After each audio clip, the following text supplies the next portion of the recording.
अस्सलाम वालेकुम, welcome back to my channel. Students, कैसे हैं आप? उम्मीद करती हूँ कि आप सब खैरियत से होंगे। स्टूडेंट्स, कल के लेक्चर में हमने इसम की इक़साम के हवाले से पढ़ा था। मैंने आपको बताया था कि इसम की कितने इक़साम हैं, कौन कौन सी हैं। इसम आम क्या है, इसम ख़ास क्या है, इसम अद्दे किसे कहते हैं, इसम गैर अद्दे किसे कहते हैं, इसके अलावा इसम जमा किसे कहते हैं। स्टूडेंट्स, आप में से किसी को भी इस टॉपिक के हवाले से कोई भी चीज़ समझ में ना आई हो तो वो नीचे कमेंट बॉक्स में मुझसे पूछ सकता है। इंशाल्लाह मैं पूरी कोशिश करूँगी कि आपके हर सवाल का रिप्लाई दूँ। इसके अलावा अगर आपको ग्रामर के हवाले से कोई भी बात पूछनी हो तो आप कमेंट बॉक्स में मुझसे पूछ सकते हैं। इसके लिए मैं अलग से वीडियो अपलोड कर दूंगी। इस तरह हमारा ये सिलसिला भी चलता रहेगा। स्टूडेंट्स, चलिए अब हम अपने अगले लेक्चर की तरफ बढ़ते हैं। आज के लेक्चर में मैं आपको रमूज़ व औक़ाफ़ के बारे में बताऊंगी। रमूज़ व औक़ाफ़ वो अलामात हैं जिनका इस्तेमाल तहरीर में किया जाता है। इन अलामतों की मदद से हम ना सिर्फ तहरीर करदा मतन को बिल्कुल सही तरीके से पढ़ सकते हैं बल्कि मानी को वाज़ह करने में भी रमूज़ व औक़ाफ़ मददगार होते हैं। उर्दू में जिन रमूज़ व औक़ाफ़ का इस्तेमाल राइज है वो दर्ज झैल हैं। अलामत ख़त्मा, इस अलामत को अलामत ख़त्मा कहते हैं। ख़त्मा इस्तेमाल जुमला ख़त्म होने पर लगाया जाता है। आगे है इस्तफ़हामिया। इस्तफ़हामिया इसे सवालिया निशान भी कहते हैं। इस अलामत का इस्तेमाल सवालिया जुमले के आखिर में किया जाता है। फ़जाइया निदाइया। फ़जाइया निदाइया ये वो अलामत हैं जो खुशी, हैरत, गम, अफसोस जैसे जज्बात के इजहार के लिए इस्तेमाल की जाती हैं।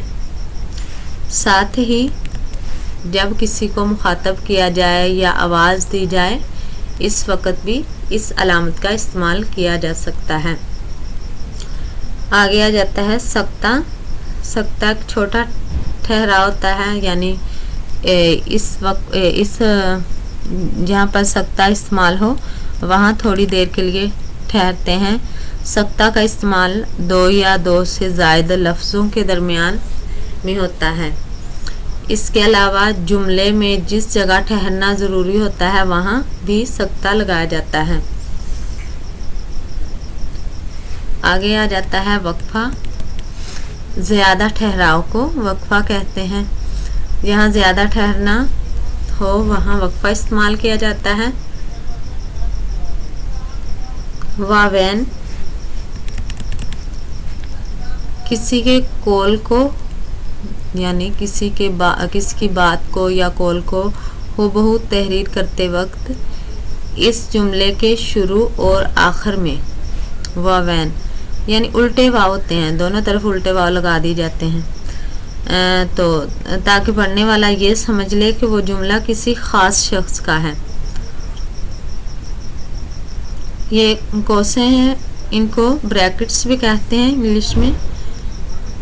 कोसे किसी भी इबारत के ऐसे हिस्से को जिसका ताल्लुक ज़ेरे बहस मज़मून से नहीं होता, इसे हम कोसे में लिखते हैं, कोसों में लिखते हैं। मसलन हामिद साहब जिनके वालिद मुअल्लिम हैं, मुंबई से पूना जा चुके हैं।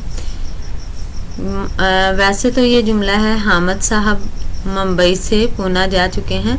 ये जो ब्रैकेट के अंदर लिखा गया है ये हामिद साहब के हवाले से है कि उनके वालिद मुअल्लिम हैं, तो इस जुमले के साथ इस इबारत का कोई ताल्लुक़ नहीं है। तो जिस इबारत का ज़ेर बहस मज़मून से ताल्लुक़ नहीं होता तो उसे हम जुमले के अंदर ہی بریکٹس میں یعنی کوسے میں لکھ دیتے ہیں۔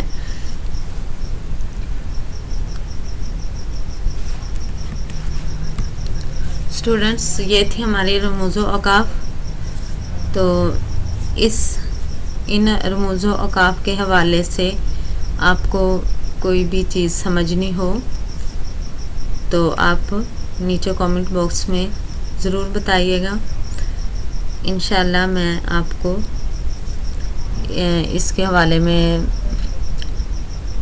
رپلائی دوں گی، یعنی اس کے حوالے سے ویڈیو اپلوڈ کر دوں گی، یا پھر میری یہی ویڈیو آپ دوبارہ دیکھیں گے تو امید کرتی ہوں کہ آپ کو اس چیز کی سمجھ ضرور آئے گی انشاءاللہ۔ تو اب تک کے لیے مجھے اجازت دیجیے، اللہ حافظ۔